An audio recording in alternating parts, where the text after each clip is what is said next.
Welcome to Samba Samba. Enjoy the video. You begin by protecting the fabric and positioning the garment flat. This prevents distortion while you work. Use a thin flathead screwdriver or seam ripper to slip under the metal button cap and pry gently, applying small, controlled pressure so you pry the cap up rather than tearing fibers. Once done, make sure to rotate tools around the rim so the force spreads evenly. This reduces concentrated stress and helps the cap lift without ripping threads. Now you switch to separation. Once the cap shows the post, use needle nose pliers to grasp the post close to the fabric and pull straight out while wiggling gently. This reduces fabric tearing by aligning force with the hole. If the post is swaged or crimped, lay the garment on a hard block, cover with cloth, and carefully tap the back of the post with a small hammer to widen or flatten it, then re-grip and remove. Make sure to check periodically for fabric distortion.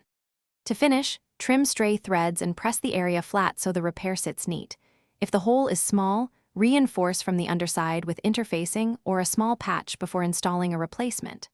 Once installed, sew a few catch stitches around the opening to stabilize the weave if you're using a stitch-on option. If removal damages fabric severely, make sure to patch and reinforce first.